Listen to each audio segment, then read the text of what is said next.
বিশেষ এটি ভিডিঅ' দেখুৱাবলৈ চেষ্টা কৰিম আৰু ক'ত দেখুৱাব বিচাৰিম, কাৰ ওচৰত মই ওলাইছোঁ, কোনে মোৰ ওচৰত লগ পাব, মই কাৰ ওচৰলৈ গৈ আছোঁ সেইখিনিকো দেখুৱাবলৈ চেষ্টা কৰিম। মই শদিয়াৰে এজন বিশেষ ব্যক্তিৰ ওচৰত আহিছোঁ। তেওঁ হ'ল আমাৰ শদিয়া পৌষা গাঁৱৰ আৰু মই আপোনালোকক দেখুৱাই থাকিবলৈ চেষ্টা কৰিম। এয়া আহিছোঁ, এইখনে ঘৰখন হয়। আপোনালোকে চাওক, এই ঘৰখন মন কৰিলে হয়তো অকণমান অনুমান কৰিব পৰা হ'ব। আৰু কথাটো হ'ল, এই ব্যক্তিজন এটা সময়ত এনেকুৱা এজন জনপ্ৰিয় আছিল, মানে সেই কথাখিনিকে মই ক'বলৈ গৈ আছোঁ আপোনালোকৰ আগত। তো চবতকৈ ডাঙৰ কথাটো হ'ল, কিছুমান আমি ঘটনা আমি শুনোহে, কিছুমান নেদেখাকো কিছুমান কথা থাকি যায়, উজ্জ্বল হৈ থাকে। সেই কথাখিনিকে মই আজি ক'বলৈ গৈ আছোঁ আপোনালোকৰ আগত। আপোনালোকে সকলোৱে জানে, আমাৰ শদিয়াত গণশিল্পী স্বৰ্গীয় ৰাজীৱ শদিয়া ডাঙৰীয়াৰ নিচিনা এজন ব্যক্তি, এখেতৰ দৰে এজন ব্যক্তিৰ সন্ধান লৈছিল এটা সময়ত। মই সেইখিনি কথাকে ক'বলৈ গৈ আছোঁ। মই আপোনালোকক দেখুৱাই থাকিবলৈ চেষ্টা কৰিম।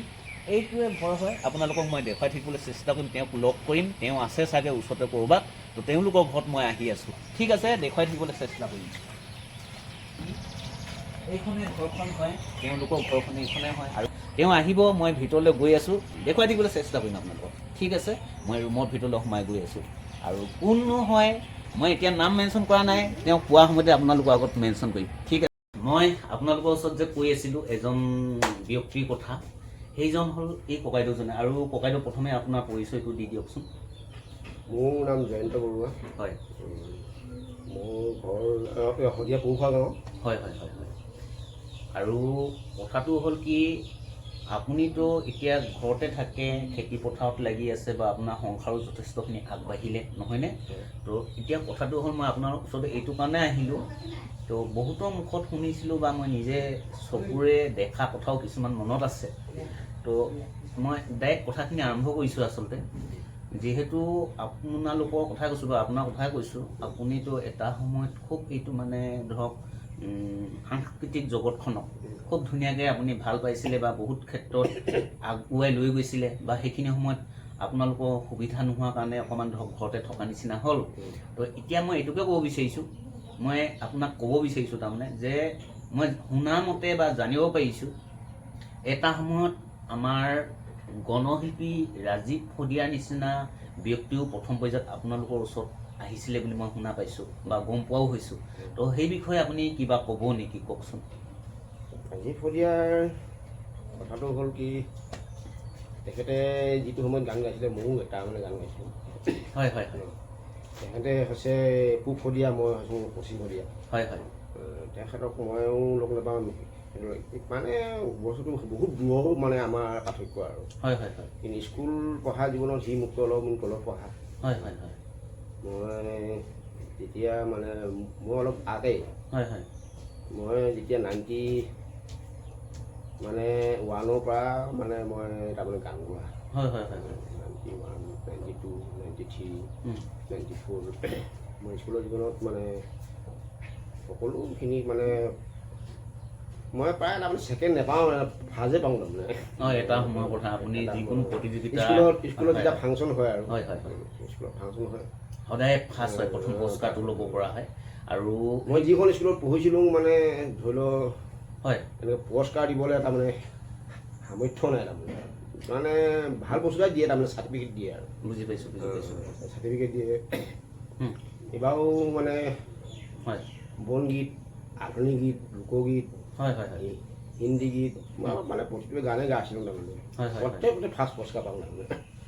এইখিনি খুব ভাল কথা, খুব শুনিবলৈ ভাল পাইছোঁ। আৰু মই এইখিনিতে আকৌ এটা কথা টানি আনিছোঁ। এই সময়ত মানে হয় হয়, কওকচোন। মানে হেৰি নাই আৰু, মানে বাদ্যযন্ত্ৰ নাই। বাদ্যযন্ত্ৰ নাই হ'লেও মানে ঢোলটো মানে তাল নিচিনাকৈ বজায়। তাৰপিছতে আকৌ তালখন বজাই মানে খিকিলিক কৰি পিনি আৰু এটা সেনেকৈ কি কৰে বজাবলৈ দিয়ে। নাই একো বাদ্যযন্ত্ৰ, সেনেকুৱাকৈ গান গাইছিলোঁ আৰু। আচ্ছা, ঠিকে আছে বাৰু ককাইদেউ, মই বুজি পাইছোঁ। কিন্তু মই এটা কথাই কওঁ, আপুনি যে ইমান গীত গালে, বা আগতে সেইখিনি সময়ত সুবিধা নাছিলে, মিউজিক নাছিলে বা কিবা নাছিলে, সেইটো কাৰণে হয়তো আপুনি তেনেকৈ থাকি গ'ল বা জনপ্ৰিয় হ'ব নোৱাৰিলে বুলিয়ে কৈছোঁ। কিন্তু মই এতিয়া কথা এটা কওঁ আপোনাক, আপুনি যিকোনো গীত গাব পৰা হৈছিলে নে? আপোনাৰ ধৰক যিকোনো গীত গাব পৰা হৈছিলে? তো মই যদি কওঁ আপোনাক, সেই আগতে আপুনি খুব ভাল পোৱা মহেন্দ্ৰ হাজৰিকা বা কাৰোবাৰ গীত এটি অকণমান গুণগুণাব ক'লে অকণমান শুনাই দিব পাৰিব নেকি? অকণমান জাষ্ট অকণমান শুনাই দিয়কচোন বৰ গোটেইখিনি কৰিব নালাগে আপুনি হয় হয় ঠিক আছে ঠিক আছে মহেন্দ্ৰ হাজৰিকাই গাওঁ ঠিক আছে ঠিক আছে ঠিক আছে নিজান বনতে বজালে কোনে অচিনা বনৰে বাঁহী আহিনৰ বাঁহিনে আঘোণৰ বাঁহিনে বহাগৰ বাঁহিনে বতৰৰ উতলা হাঁহি বতৰৰ উতলা হাঁহি নিজান বনতে বজালে কোনে অচিনা বনৰে বাঁহী আহিনৰ বাঁহিনে আঘোণৰ বাঁহিনে বহাগৰ বাঁহিনে বতৰৰ উতলা হাঁহি ধন্যবাদ শুনিলে আপোনালোকে ইমান সুন্দৰ কণ্ঠত মহেন্দ্ৰ হাজৰিকাৰ গীত আপুনি শুনাইছে লুইতখন বাইছে চাফেৰে তোকাৰে বুকুলৈ খাগৰি যাবি মনৰে কথাটি তোকে নকলে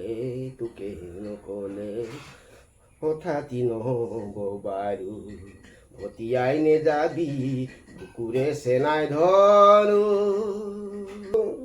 ধন্যবাদ শুনিলে আপোনালোকে ইমান সুন্দৰ কণ্ঠত এই গীতটো গুণগুণালে আপোনালোকৰ আগত আৰু ককাইদেউ মই কৈছোঁ আপোনাৰ বিষয়েতো মই বহুত আগতে শুনিছিলোঁ বা আপোনালোকে ধৰক কিবা এটা অসুবিধা হোৱাৰ কাৰণে এনেকৈ থাকিব লগা হ'ল সংসাৰৰ মাজত মানে থাকিব লগা হৈ থাকিলে তেওঁ মই আপোনাক আৰু এটা কথা কওঁ যিহেতু অলপ দিনৰ আগত স্বৰ্গীয় গণশিল্পী ৰাজীৱ শদিয়া ডাঙৰীয়া ইমান এটা মানে বিশাল সমাৱেশৰ মাজত তেওঁক মানে ইমানখিনি আগবঢ়াই লৈ যোৱা গোটেইখিনি এতিয়া আমাৰ ধৰক চকুৰ আগত বা মনৰ মাজত ভাহি আছে কিন্তু মই আপোনাক এইটোৱে কথা কওঁ এটা সময়ত যে ৰাজীৱ শদিয়া ডাঙৰীয়া নিচিনা ব্যক্তিও যে আহি পিনি আপোনাৰ ওচৰত আহিছিলে নতুন সময়ৰ কথা কৈছোঁ সেইখিনি সময়ত তেওঁ আগবাঢ়ি গৈ থাকিলে বা আপুনি যাব নোৱাৰিলে বা আপুনি ঘৰতে থকাৰ কাৰণে আজি এইটো অৱস্থাত আছে মই এইটোকে ক'ম আপুনি আমাৰ স্বৰ্গীয় ৰাজীৱ শদিয়া ডাঙৰীয়াক গণশিল্পী স্বৰ্গীয় ৰাজীৱ শদিয়া ডাঙৰীয়াক কি বুলি ক'ব আপুনি এনেই জাষ্ট কওকচোন আপোনাৰ ফালৰ পৰা কি কেনেকুৱা মনোভাৱ তেওঁক লৈ কি ক'ব আপুনি কিবা কওক এতিয়া তেখেতে মানে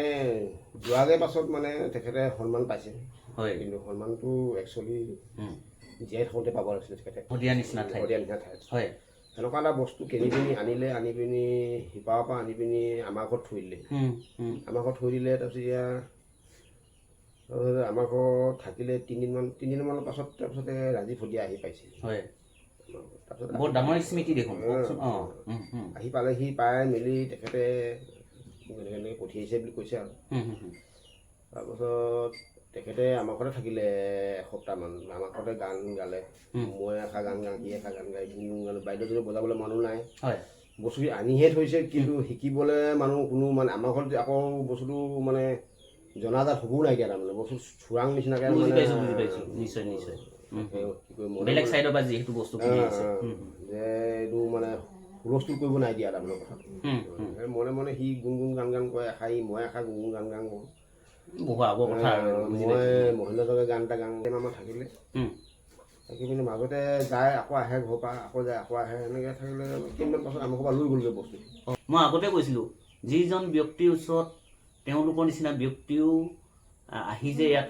মানে একেলগে লগ হৈছিল এটা সময়ত সেই কথাখিনিতো উজ্জ্বল হৈ থকা হ'ল তো আপোনালোকৰ লগত থকা বাকীখিনিয়ে আজি চবকে চিনি পায় কিন্তু আপোনালোকক চিনি নাপালে নহয় নে ককাইদেউ সেইটো বাৰু বেয়া পাব লগা বা কিবা বুলি কথা নহয় কথাটো হ'ল আপুনি সেইটো দিশত আগবাঢ়ি যাব নোৱাৰিলে সংসাৰৰ মাজত বৰ্তি থাকিব লগা হৈ গ'ল সেইটো কাৰণে যি নহওক আৰু মই সেইটো কাৰণে মই এতিয়া আকৌ মই অনুৰোধ কৰিছোঁ আচলতে আপোনালোকে সকলোৱে এওঁলোকৰ নিচিনা ব্যক্তিকো যিসকলে ছ'চিয়েল মিডিয়াতে হওক বা কোনোবা সাংস্কৃতিক দিশত কোনোবাই যদি অকণমান আগুৱাই লৈ যাবলৈ চেষ্টা কৰি গৈ আছে বা কৰি আছে এওঁলোকৰ নিচিনা ব্যক্তিকো অকণমান আপোনালোকে চকু দিব আৰু খুবেই ভাল লাগিছে ককাইদেউ মই পাৰিলে আপুনিও অকণমান ওলাবলৈ চাওক অকণমান আগুৱাই যাওক আকৌ এনেকৈ ঘৰত সোমাই থাকক ইমান সুন্দৰ এটা আপোনাৰ যে প্ৰতিভা আছে ইমান সুন্দৰ প্ৰতিভাৱান ব্যক্তি হৈ এনেধৰণে যে আপুনি ঘৰতে আছে যদি সুবিধা হয় বা কোনোবাই যদি আপোনাক সুবিধাখিনি দিয়ে আপুনি অকণমান আগুৱাই যাবলৈ চেষ্টা কৰিবনে? পাৰিব নিশ্চয়। গতিকে ককাইদেউ মোক খুবেই ভাল লাগিলে আপোনাক লগ পালোঁ, ইমানখিনি আপুনি সময় দিলে। মই ভাবিছিলোঁ একেবাৰে এৰি দিম এইটো বস্তু, মানে ভালেখিনি বয়সো হ'ল বাৰু। মানে সেইকাৰণে খুব মই তামোল খাওঁ।